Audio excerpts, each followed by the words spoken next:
Good evening, everybody, and welcome to Commentary's Magic Stream on today's Sunday, April 11th, 2021. I am, as always, Grandpaws. Big cheese. Arquette, Ivory Starlight is on vacation this week, but he sends his regards.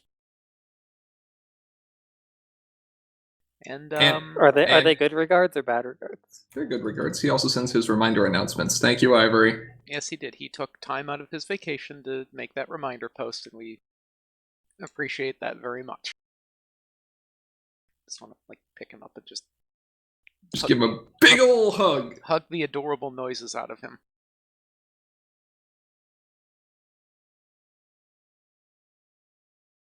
Well, with that lovely introduction about sim members squeezing noises out of each other. It's the little squee noise.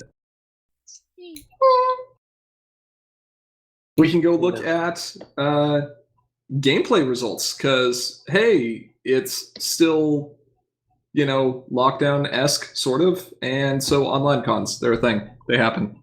One happened last week, in fact. It overlapped when BabsCon normally would have been. BabsCon normally drops itself on Easter weekend, which I don't know why they keep doing, because most people, have other obligations around that time.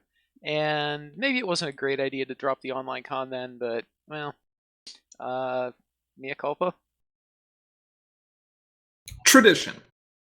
We'll call it tradition. Yeah. Tradition makes everything okay. And no, it doesn't. Speaking of tradition,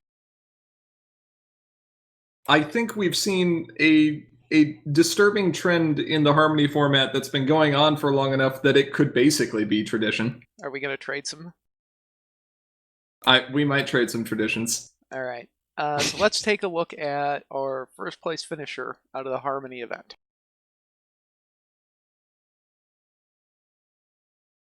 I'm going to be honest. I'm getting real tired of seeing decks that look like this. You too, huh? Yeah. Alright, so just taking a quick look over this, we've got basically the who's who of cards that you just really don't want to be dealing with here. We've got a Trading Traditions, we've got an Unblinking? Yeah. Yep. Yeah. We've got Misfire, we've got Yellow Parasprite. We have Gyro. Styx, Gyro, yeah, this entire deck is just... This is toolbox control. Yes, it's just after. See, it's got 3 Doctor Time Loops, but I don't know if I'd call this chaos control. It's difficult to say that this deck is 100% chaos-based, but between 2 Cutie Pox outbreaks, 2 Frozen Magicides, Mysterious... yes, it only had... Well, and then you've got Mary Mare as well, who is also, card draw. But that's kind of whatever. Well, it's clearly in here for that. Yeah.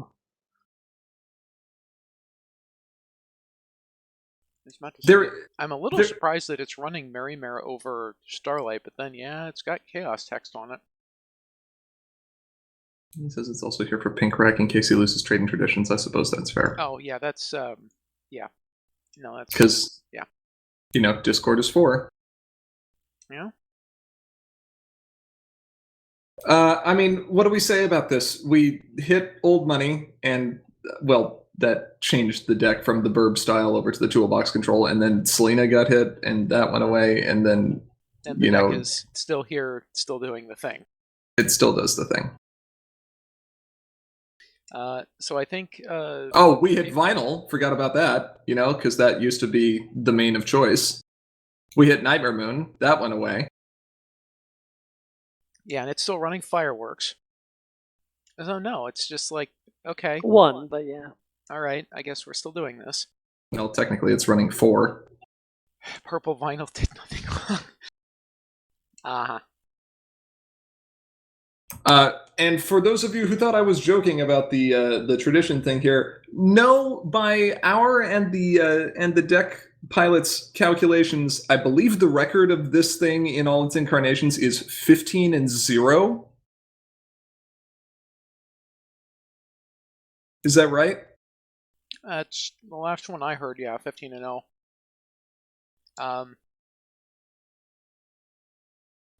And to quote a particular internet video, disgusting.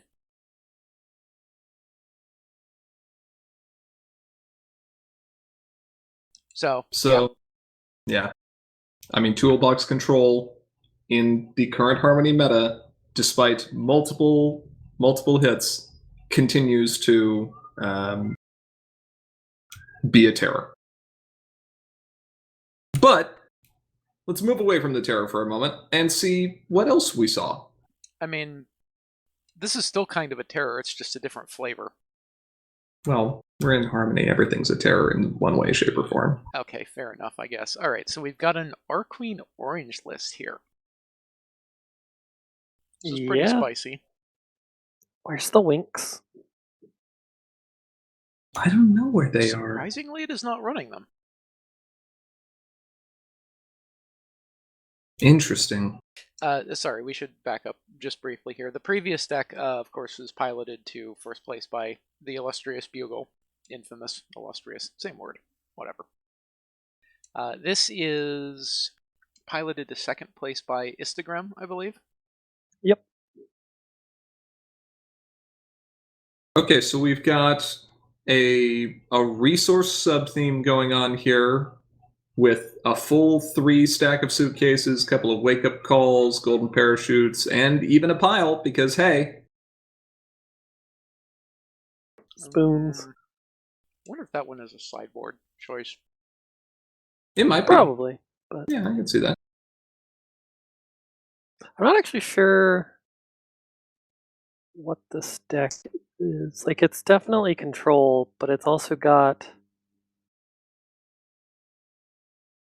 lots of control. Well, what do you see here that's not a control card? Yeah.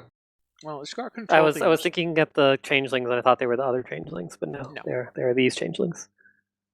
But then it's also got some stuff like golden parachutes. So you're gonna have a problem keeping this from confronting, because it's gonna look at 2, possibly up to 4 of your tricks and just be like, "How about no?" Yeah, it's true. Like, as far as I can tell, this deck wins by Changeling Throne and potentially Social Obligations plus Staff. Yeah, and I mean, you can, if you have to, you can just sit there and aggro your opponent down. Like, keep in mind that this is full of a lot of things that get. Like, there's a lot of friends in here. It's got Rockhoof Shovel there. It does have a pair of them. The Rockhoof Shovel is going to be nice with Ember in preventing those friends from being frightened. Yeah. Plus the golden parachutes. And you can make your opponent's life quite inconvenient with the Sand Smirk. So the real tech here that I like is, I was a little surprised to see Cozy Glow in here.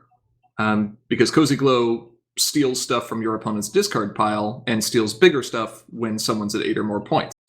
I thought, okay, sure, that's kind of fun, but you'd normally expect to see Cozy Glow in, like, maybe a pink deck, something that's dismissing your opponent's friends or getting stuff in the discard pile. And aggroing, Sure, whatever, get some power efficient plays going on. And I thought, okay, well, maybe there's a discard theme going on here, and you're looking through all these orange cards and you're like, man, nothing here really discards. And then you get to the 3 copies of Burnt Oak, and all of a sudden everything makes sense. Every time your opponent plays a card, any player plays a card, if it isn't the first card that player has played this turn, they have to discard a card. Wow, that's terrible. I think I've been saying this for years, but at some point, I still believe that discard will be a thing. No, I still believe that orange-white is just going to turn into an utter terror. And I think this has taken some nice steps in that direction. It is. We've seen several bits of experimentation with Chrysian Orange, both in core and in Harmony, and yeah, I could buy it. It is interesting how many of these cards are EO plus. I'm only seeing 2. And then if you look at the problems, you get one more that are not EO plus. True. And like even then, it's still even more heavily weighted towards current core, I think. It's I think it's about medium there.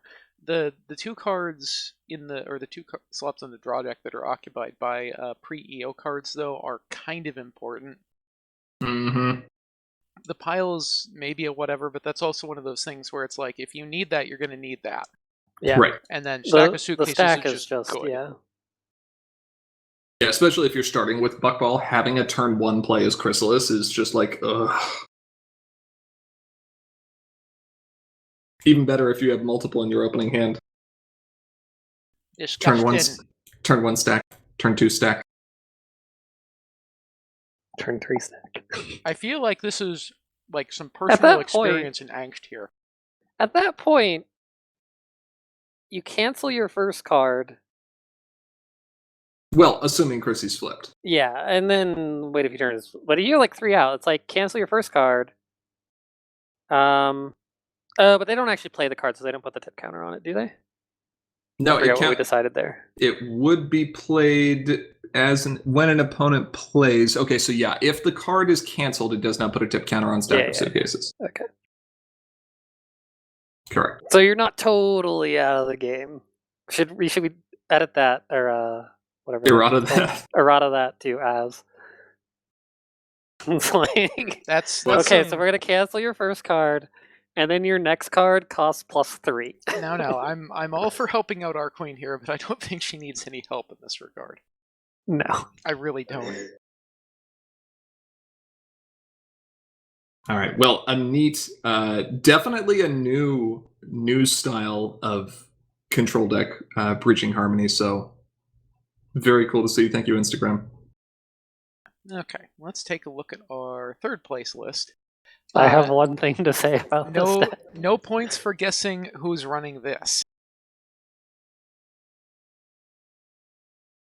What, you're going to claim this deck is mono blue? Yes, this deck is mono blue. This deck is mono blue. Alright, so this is piloted to third place by Smithers.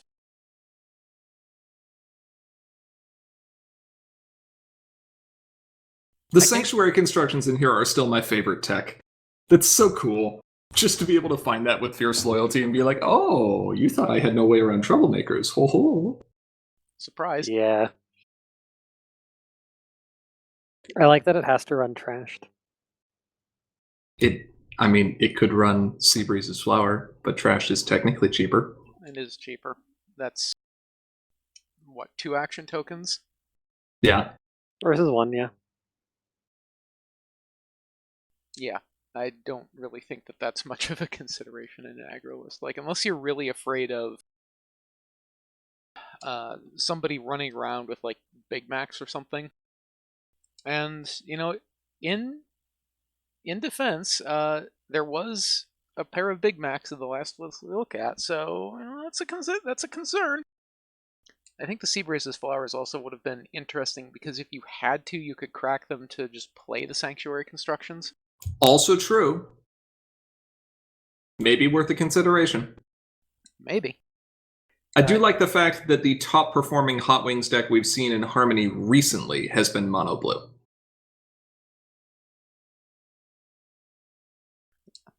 And this is running its fair share of disruption here. We got some Grogar's Lair, a rack of Grogar's Lairs, actually.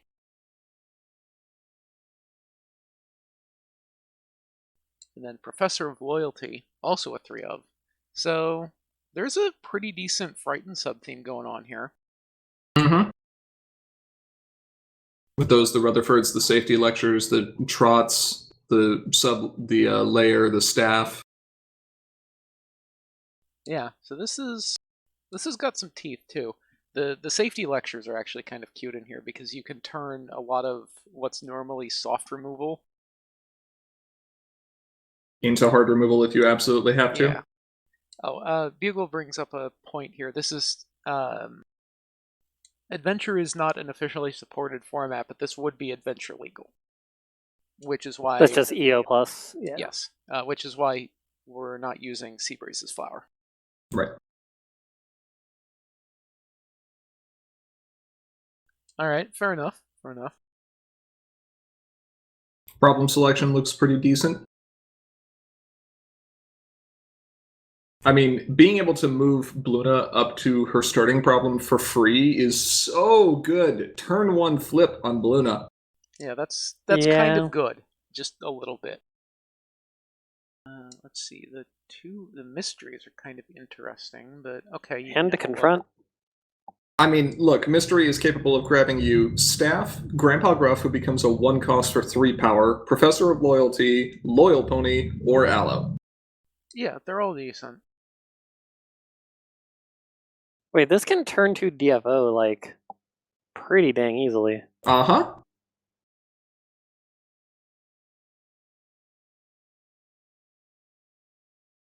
Yeah, it's some tech.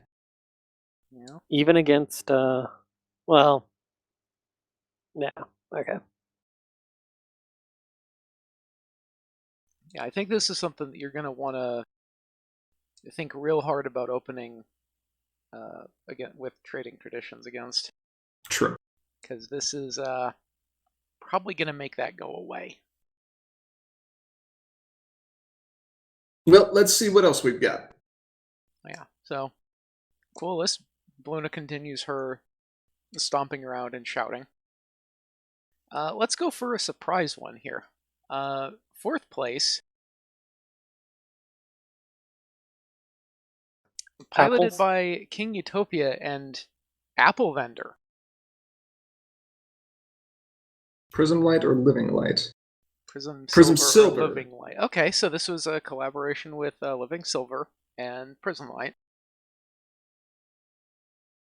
Okay, Apple Vendor. Well, really, Got I don't think you need blinkings. to. You don't need to look any further than the Living to Laugh and the Featherbanks to know what's going on here. Yeah. Sure. That being said, Apple Vendor is a pretty funny choice. Yeah, because you're like Apple Vendor historically has been one of those mains where if it hits the field, you're gonna have to look at that and just be like, She's a combo main. She's only ever seen play as a combo main. I mean, you're not wrong. Like, Premier didn't see any play. No, she has seen play, but normally if you see an Apple Vendor, you're dealing with some kind of combo. So that alone at the start of the game should be cause for concern. So let's see what we can discard for some value here. We can discard Dr. Hooves Unblinking to get Time Loop out of our deck for free, which is pretty good. We can discard Spitfire to draw more cards. We can discard I Know This One to draw more cards.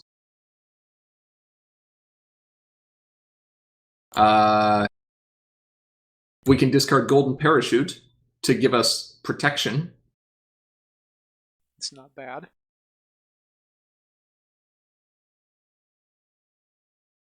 And the initial Featherbangs is, in theory, going to provide enough Earth Pony tokens for you to use Apple Vendor multiple times and just dig through your deck in an absolute hurry. Oh, yeah, that's cute, isn't it? Oof. And because you're just using up 1 power Unicorn tokens, assuming you can eventually find another Featherbangs, you can play that Featherbangs after consuming all the Unicorn tokens the first one generated. Unicorn tokens? Or, sorry, Earth Pony tokens. After consuming all the Earth Pony tokens that one generated, you can play the second one in your hand, which is now much fuller because you've used all those Earth Pony tokens to put friends in your hand. Draw through another, 8 cards in your deck, and now you're adding double the Earth Pony tokens. Oh, that's just... This deck is silly. This deck is highly silly. I can dig it.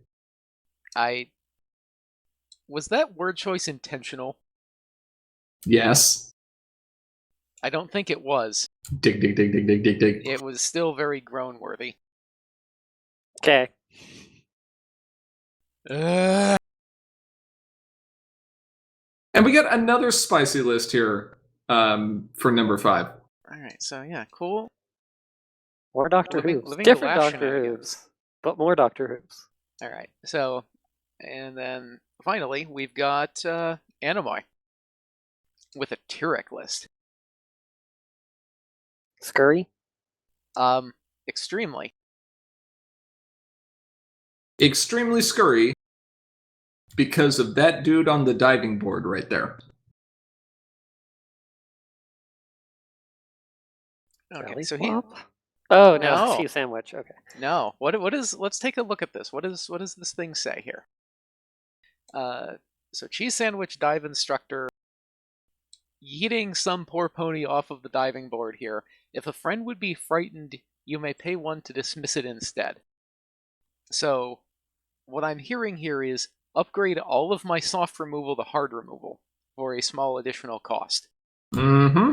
Boy, Let's if only take I a- had soft removal on a repeatable card. Yeah, how about, I don't know, this thing, or Flash Magnus. this Or- thing, I'm waiting for you to or hover this over it. thing. Did you point to the main yet? Yes. Okay, good. Yeah, so your Or main this thing. yes, your main this becomes thing. at the start of a face-off, once per turn, pay 2, dismiss an opposing friend. It's not okay. I mean, that sounds like a threat.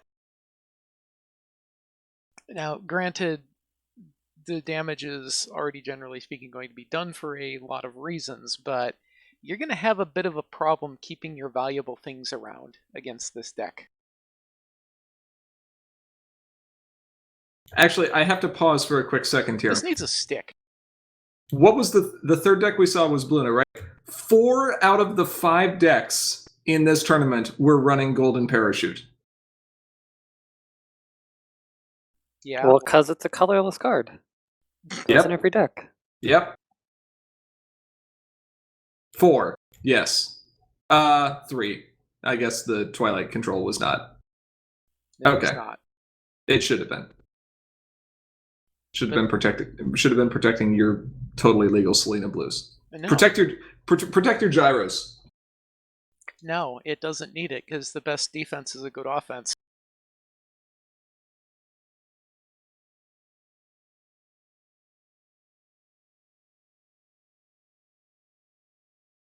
This is a neat idea. It unfortunately didn't work out particularly well in this tournament, but the competition was pretty fierce. But I could easily see a more aggro-centered tournament where this just causes a lot of damage. Yeah, it'd be interesting to see. I'm not sure if this could be translated into core. Losing Cheese Sandwich kind of takes away a lot of that. You'd have to add more Frighten. You could do with like safety lectures and torches. Like it's Yeah, possible. That's not quite as good. You do though. lose a lot. Mm. Oh man, confronting Tyrek's Reign of Terror becomes 1AT dismiss a friend. I'm Right? not sure how like Doctor Who's too splashy. I'm not sure the value. Well, he's got stuff he wants to put in the discard pile. He wants to put his golden but parachutes Blue in has there. better ways to do that. I would like to see Nice Moves Kid in here. Yeah, like Oh, Nice that'd be Moves Kid's spicy. pretty good.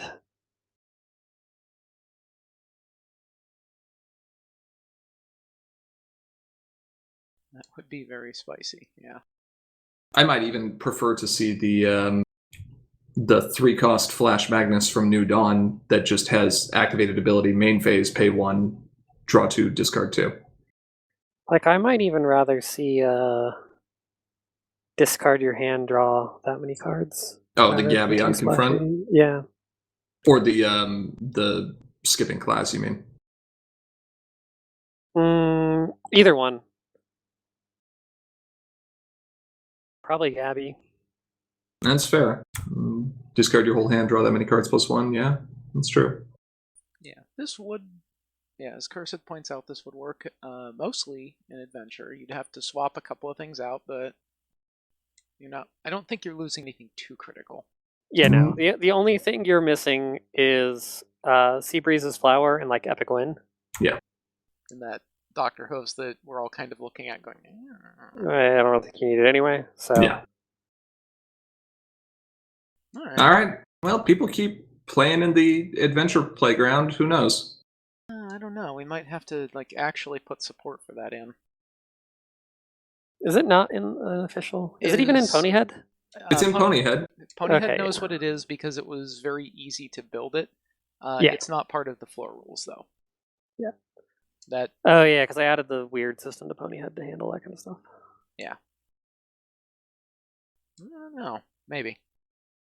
We'll have to take a look at that.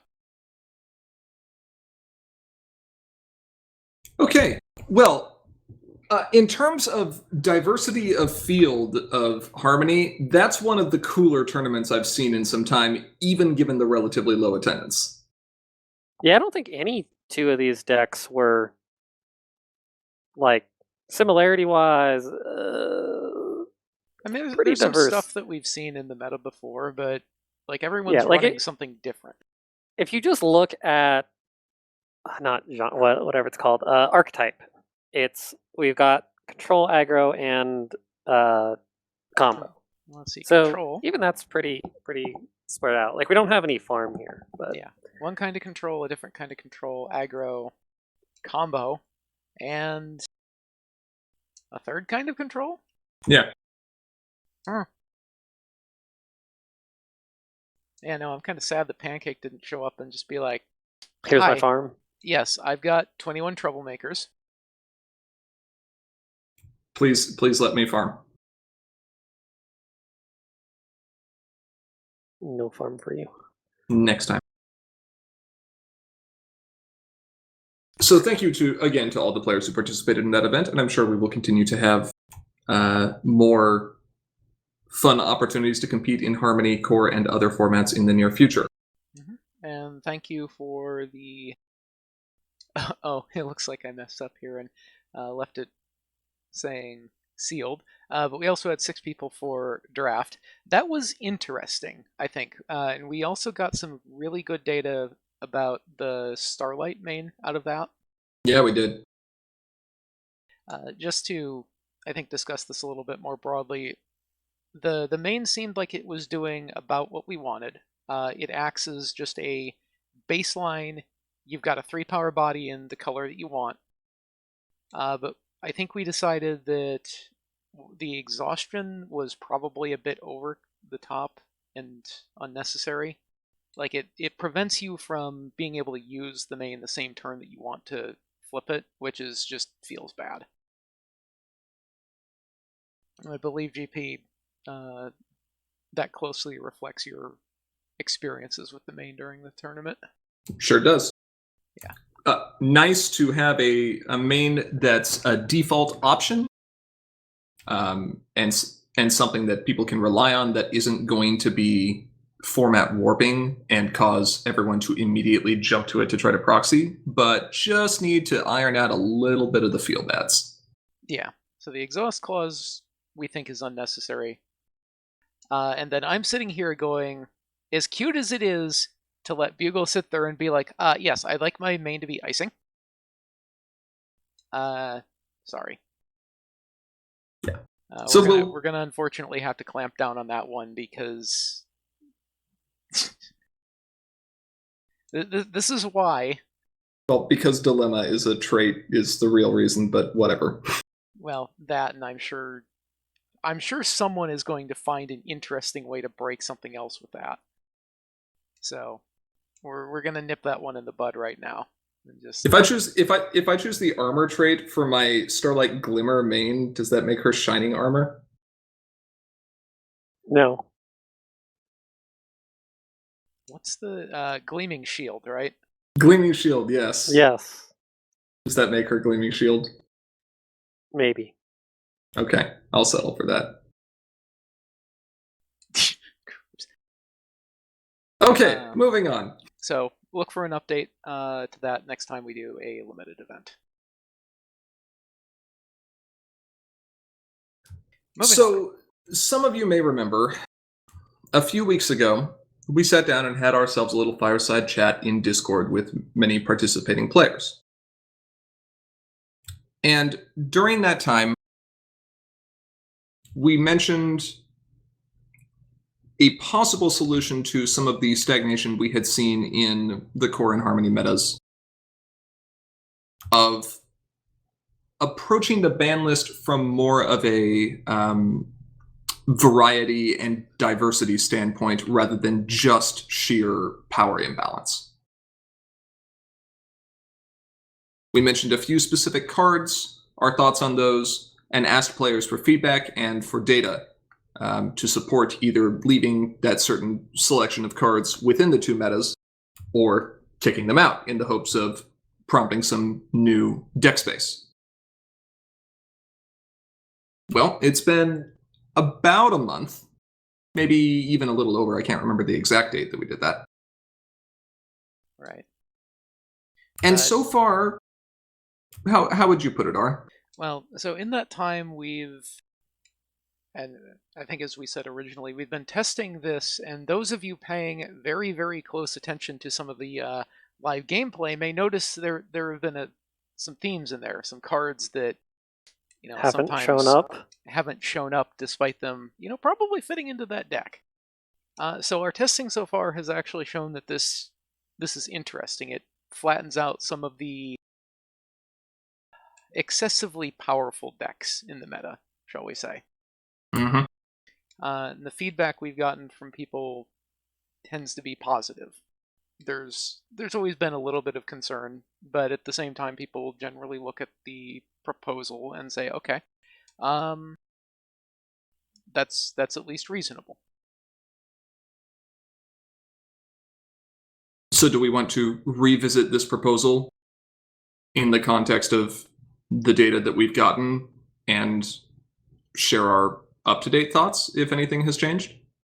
Yeah. So we haven't fully finalized this yet, but I think it is worth talking about briefly what we discussed during the fireside chat, just in a broader platform, shall we say. Right. Let's see here. I need to... Purple Vinyl has no one to blame but herself. I blame her.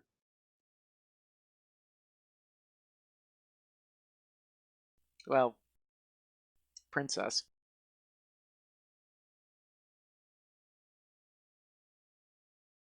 I mean, isn't the law that she can just like walk into any shop and just take whatever she wants on account of just owning the entire country?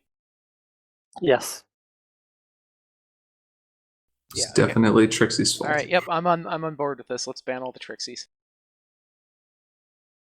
Okay. So GP, do you want to? I think you've got a better idea how to put this than I do. Like I have ideas. I just. Sure. Which one do you want to start with? Well, Bugle's sitting here bringing up Purple Vinyl, so let's talk about Purple Vinyl. Okay. This one is probably the card that should surprise the least number of people and also fits most in line with the current ban list maintenance philosophy of ban stuff that is well outside the power curve. So, a while ago, we banned DJ Pony Party Starter because as a main in Harmony, it was impossible for any other pink main to really compete with it in terms of value.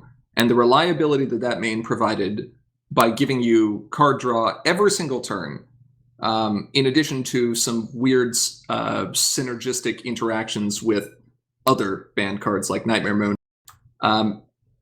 made it so if you were playing Control, it was really difficult to just choose not to play that main. And if you were playing Combo, it made it impossible to choose anything other than that main. And you know what? Sure, if you were playing aggro, you could play that main too. It's like card draw and getting consistency helps you win or something. I don't know. Right. You know what's better than card draw? Actual action tokens? Correct. Yeah, it's pretty good sometimes. You know what And you hey- can turn into card draw? Actual action tokens? Huh. How about that? Hey, what does Purple Vinyl do? I think she gives you action tokens and also card filtering? That sounds good. Yeah, that sounds better than regular vinyl. in the context of an easy to flip main. Which, hey, Pinky Sense and Rainbow Shine with same day delivery let you do exactly that. Right. So I think we did consider this at one point in the past, but one of the reasons that I think we didn't go after purple vinyl at the time was we weren't sure if she would be able to consistently flip. Like, vinyl's flip condition is just like, you're going to get that on either turn 1 on the draw or turn 2 on the play. You're just going to get it. That's just how it is. As your opponent plays Deep Darkness, cough, cough. Well, yes. That's what all the removal's for, right? Correct. Yeah, you're still going to get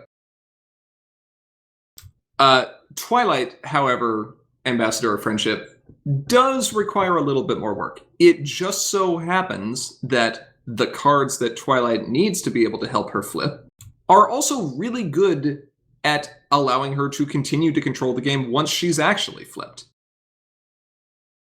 Being able to set any card that you want for a face-off, trigger chaos effects, prevent your own hand from being disrupted by opponents by letting you put cards back on top, and then let's just add that meticulous one in there for good measure. Sounds good. Sounds kind of like old money. Is extremely good. So, due to power level concerns and the lack of diversity within purple control decks in Harmony, we're really looking at Twilight. So it turns out that she's still a criminal mastermind? Yes. In all incarnations. That's why we let her run the country. Wait. Who let her run the country? It wasn't my decision. You didn't vote for her? Not my princess. We're gonna stop doing the princesses thing. Just do presidents from now on. Someone wants to go to the moon.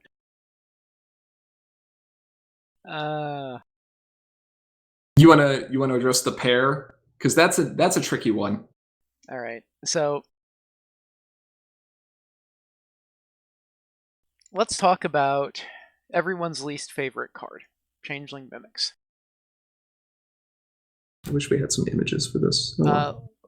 Like I can actually go get. So we have the announcement for this partially written, and I think we're currently in alignment on what we want to do. Do you want to? Should I just get the announcement here? We'll do a little preview, shall we? Sure. That seems good. All right. Let me adjust.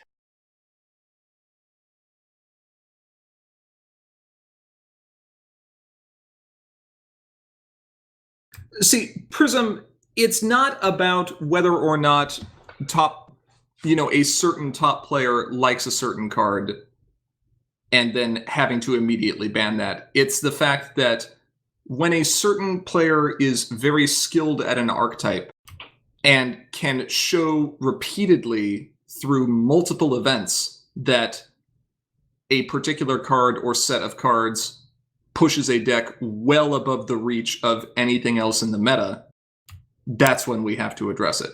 It is mere happenstance that we have not had the other control players also competing, or the other purple control players also competing in the same tournament. But we have done plenty of testing on our own with Tempest, Spell for that, other various mains. I mean, we could take a look at Meanie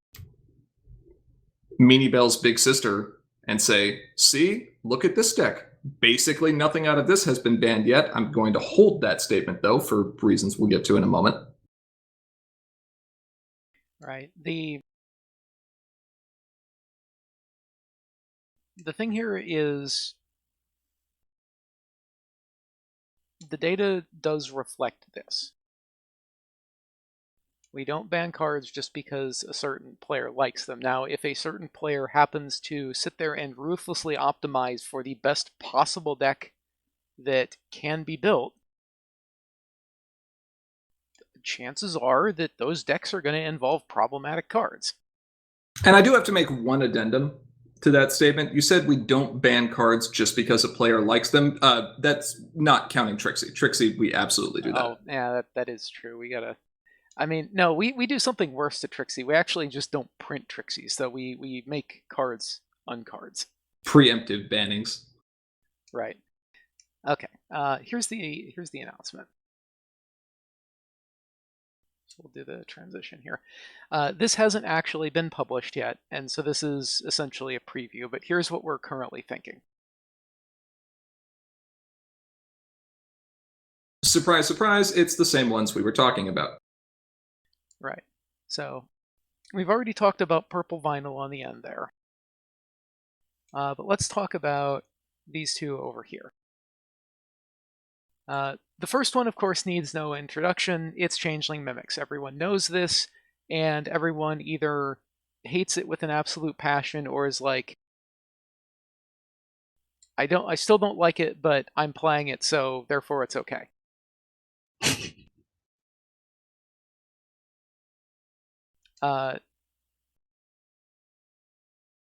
I don't think I really need to say a whole lot about this, because most people have had to stare this thing down, and we're just like, great, now I can't play events, I can't play troublemakers, I can't play resources, and the only thing I can do is go and figure out how to beat this thing down, the hard way. And what do I get for it? A single measly point. Also, it's worth 6 power, so, just to pull even with this thing, it probably needs more power than you need to confront the problem underneath it. So it's just like, ugh. There were, for context here, and we do kind of need to put this in perspective, there were farming mains in Premier Block that had less power and more points than this card did, and a symmetrically disruptive effect.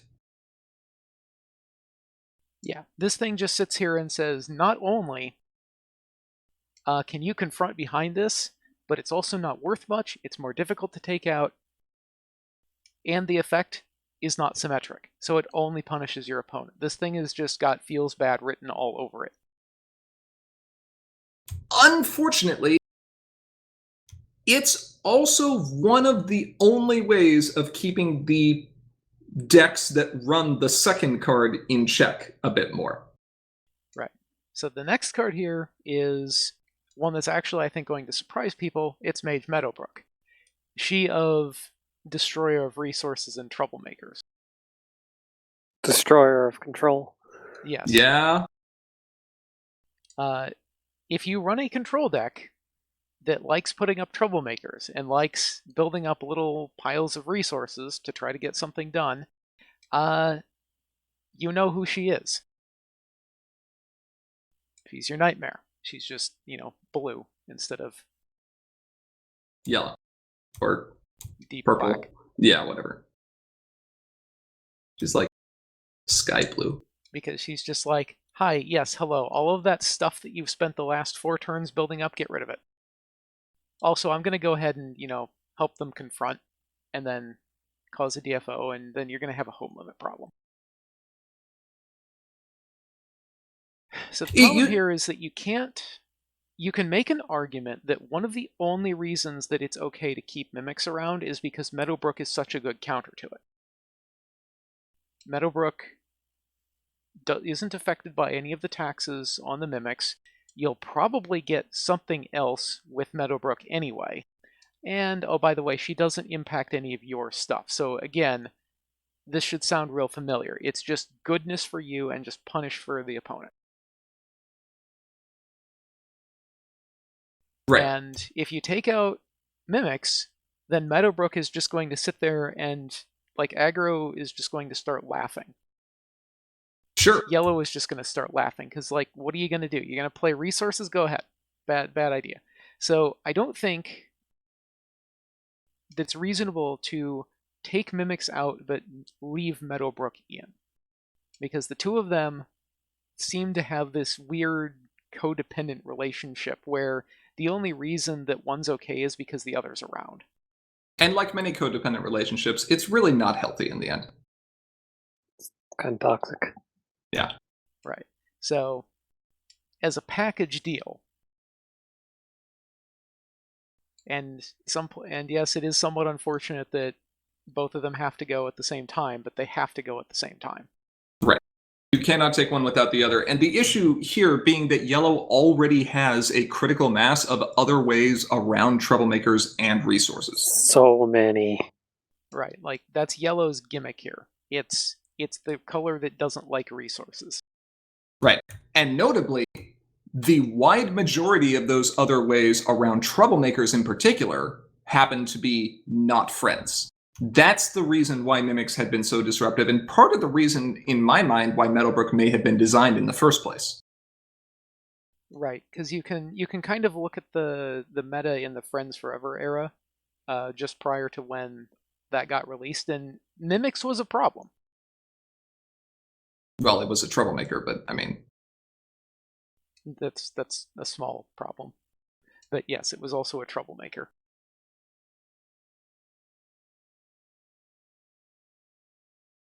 okay.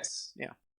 So I think we've kind of talked those two to death, and people should have an understanding of what's going on. There may be questions about, well, what does control look like without mimic? That's a fair question. And it depends on what you're trying to do. But we'll get to that in a moment after we cover some of the other cards here. I mean, I'm actually going to sit here and gesture towards two of the lists that we reviewed today. Yeah, basically. Those may not be viable control lists in the current meta, but that's because you can do things like, the first place deck. Right. Okay, Featherbanks. No one likes boy bands. Moving on. Basically. Yeah, good enough. Using the words living to laugh is a problem isn't really accurate. Living to laugh decks right now are a problem because of this card.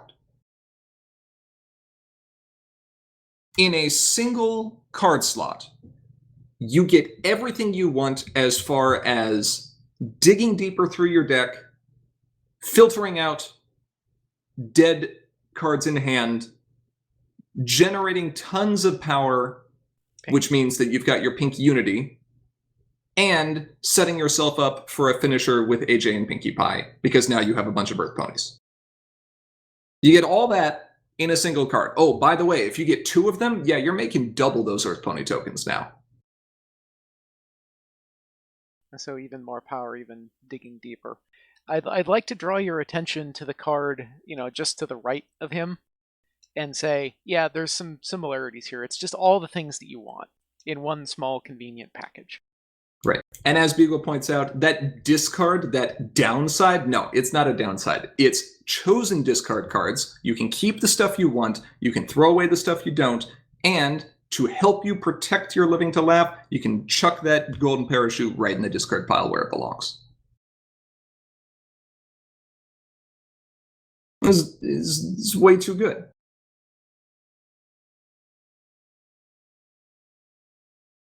We have experimented with numerous other Living to Laugh decks. In fact, we showed one just this last week on the YouTube channel. It did fine. It did okay. It was slower than what Featherbanks can consistently allow this deck to do in core, and significantly slower than what Featherbanks lets that deck do in Harmony. Right. And that kind of comes back to the point here. The problem isn't the Living to Laugh decks. It's the fact that the Living to Laugh decks, because of Featherbangs, go so fast, they're so efficient, that they start looking at the kind of resource requirements to fire the combo that has been the grounds for banning multiple things in the past. Yeah. It's too few resources, it's too fast, it's too cheap. Not to say that this isn't a valid win condition. It absolutely is. It just means that you don't get to sit there and fire the combo on, turn 4, 5? Yeah, it's not a gimme. You're going to have to work for it. One way or another, you're going to have to play a card like Spontaneous Song and Dance, to let you get enough pink power out there on the field to meet the unity requirement, or you're going to have to start running either repetitive draw cards or one-shot draw events, which are going to require a greater AT expenditure. Yeah.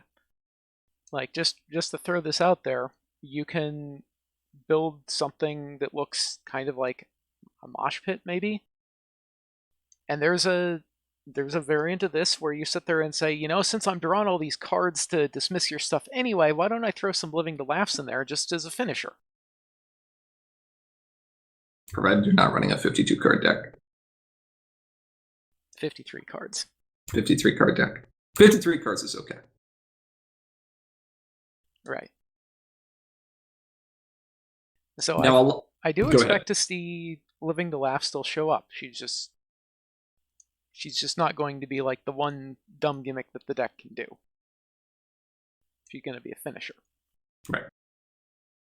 Now, a lot of the same arguments and statements that we've made about Featherbangs can also apply to this next card. She was a bad pony. She's still a bad pony. Shooby-doo, shoo-shooby-doo. My waifu. I know. She's pretty insane. Right. Like, I think most of the arguments for this one we've already been over. She just provides ridiculous value.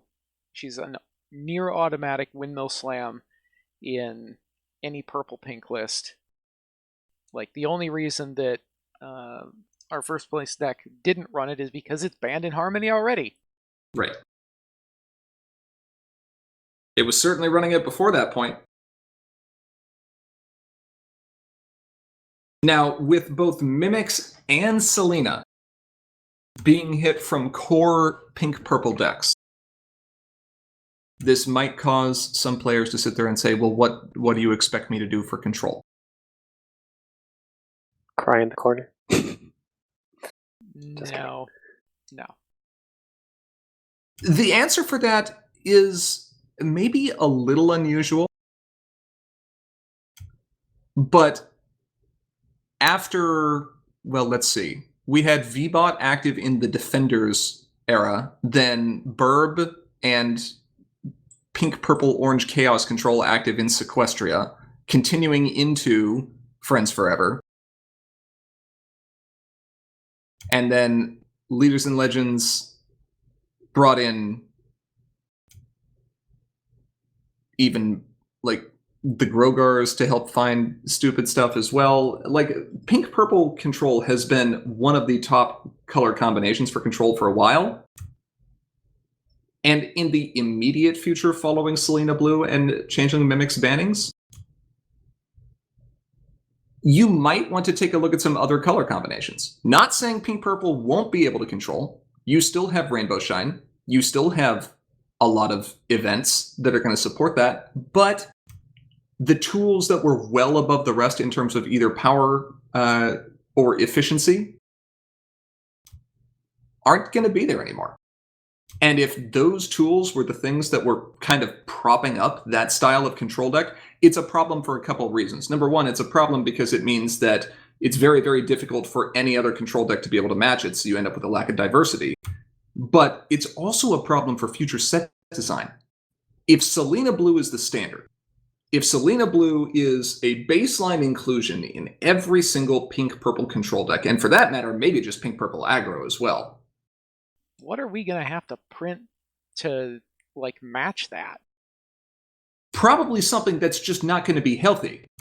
And to offset that, if you're thinking, man, I can't give pink-purple more super good cards because they already have Selena, then you're just gimping future set design and it ends up looking really unattractive.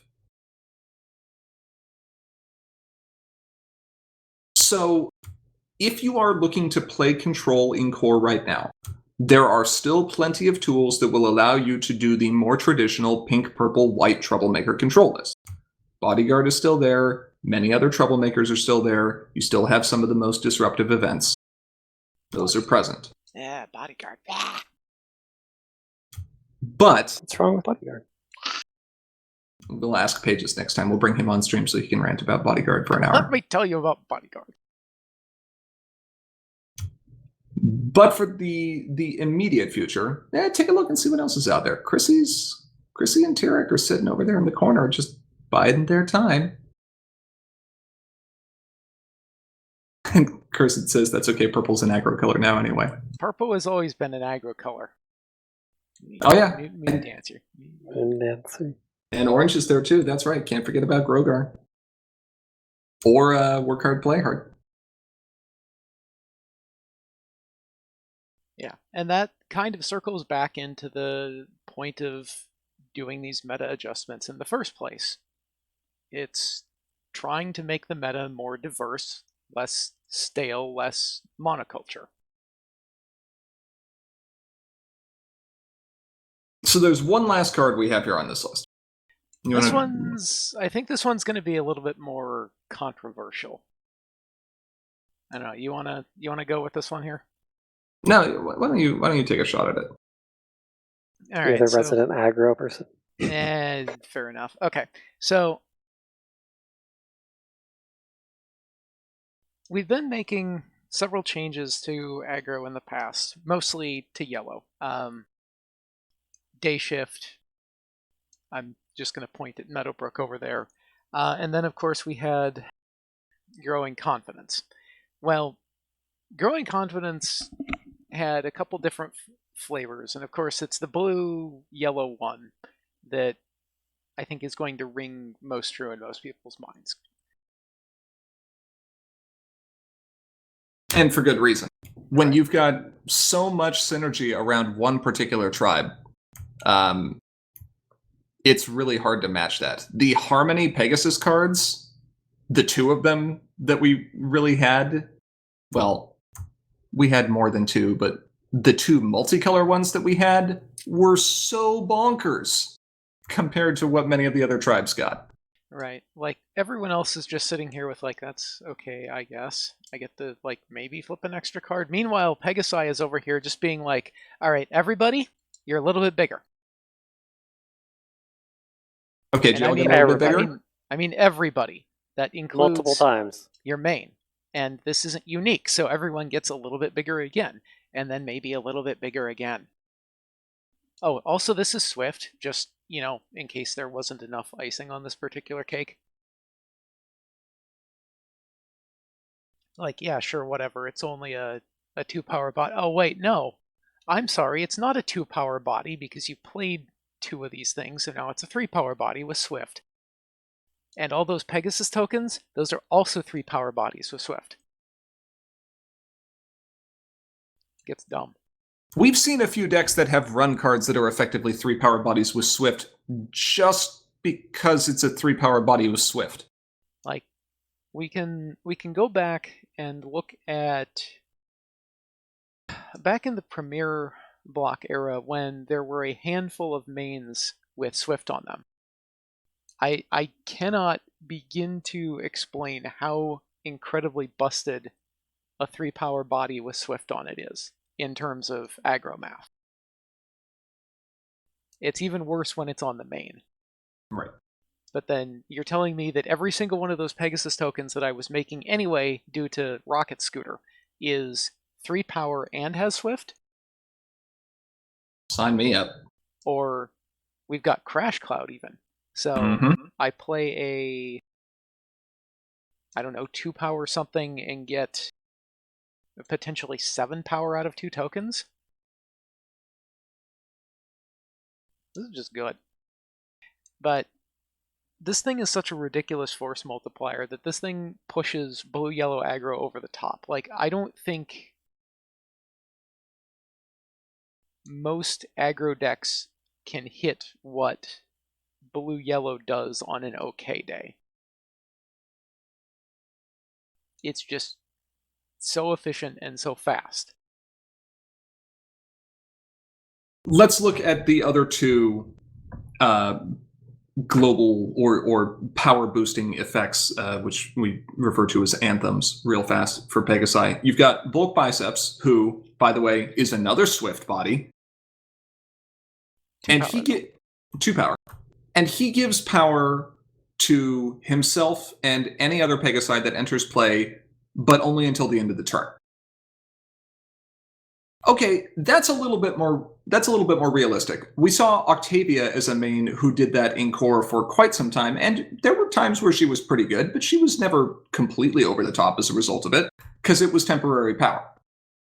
If your opponent somehow managed to deny you your problem face-off, and your characters were stuck there at the problem, they were significantly weaker on your turn, or on your opponent's turn.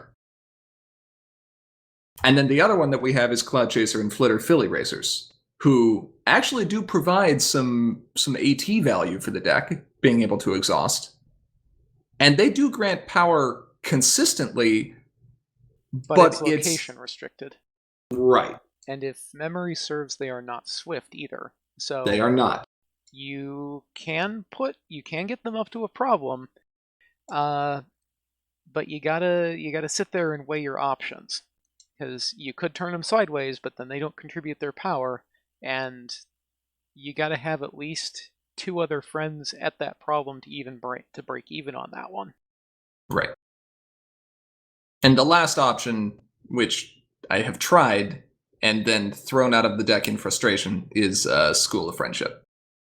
School of Friendship. Get out of my head. So it just didn't seem to work. You had to pay in quite an extra bit of action tokens to really make that thing work, and at the end of the day it just wasn't delivering the same kind of value. Right.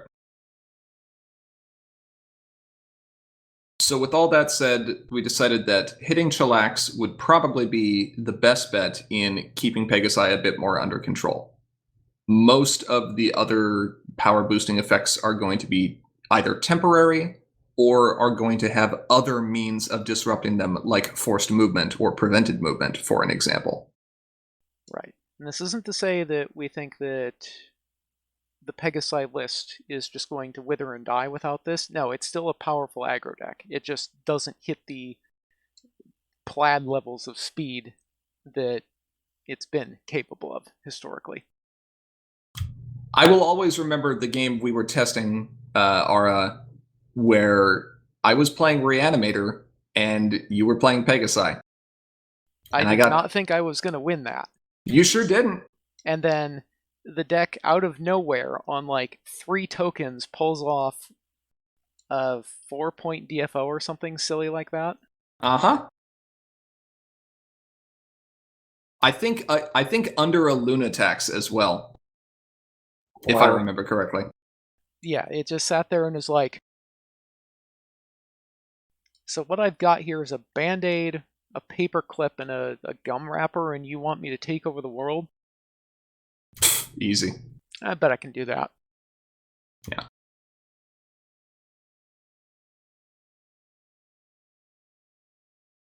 So then the question is, if we're hitting all these cards, what are people supposed to play? The answer is the same as what I would tell anyone for what to play right now. Whatever you want. Have fun. There's a lot of different cards out there, and this is part of why we looked at this more intense ban list adjustment, is there are many cool decks that can be played in core right now that just aren't quite good enough to deal with the couple of tier 1 decks that are out there. So now go back and look at them. Yeah. So those things that you've been experimenting with and messing around with, that you've maybe been playing casually but don't want to bring to a tournament because it's just not going to cut the muster, well, I've got some news for you. They just might. Yeah. Because now you don't have to deal with Criminal Mastermind Twilight Sparkle. And the Legion of Doom. Which we are. Yeah, you don't have to deal with the Pegasi Mafia. With Selena the Hand Sculptor. It's kind of what she did. Mage Meadow Boom. Selena the Hand Sculptor. We're actually just making these up. These are kind of good. feather bombs. You say you want to be an aggro deck, huh? So watch for an announcement on this in the coming days. Yeah. The full announcement for this will include the effective dates. As per usual, this will have about a month delay on it before it takes effect, which we're conveniently timing to just precede the planned next OnlineCon. Spoilers, there's a planned next OnlineCon. I think we were looking Yes, at... we planned those more than a day ahead of time. Yeah. What? I think we have this one earmarked for May 8th and 9th. Yeah, somewhere around there.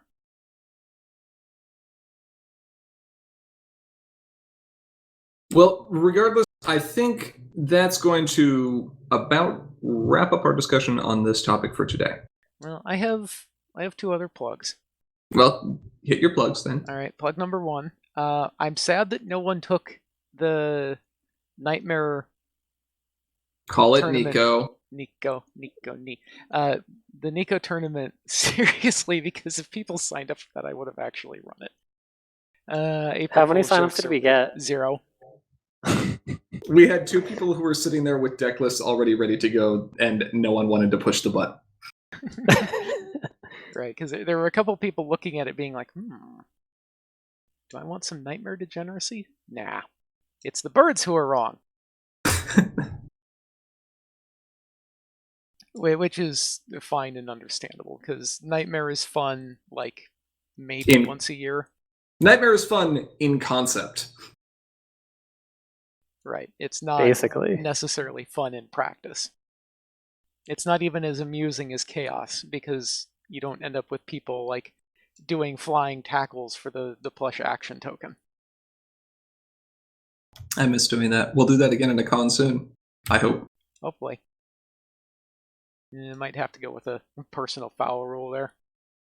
What's plug number 2? Plug number 2 is I believe we are still waiting for Coco 29 signups.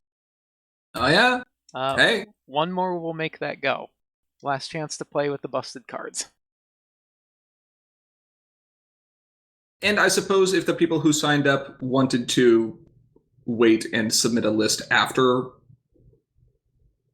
Well, keep in mind that this isn't going to go into effect for like a month, so... That's fair. Yeah, last chance. Give Meadowbrook her last hurrah. Go draw your whole deck with Selena and Featherbanks. Someone build the mythical Selena Blue Daring Do Angel Wings list. That sounds terrible.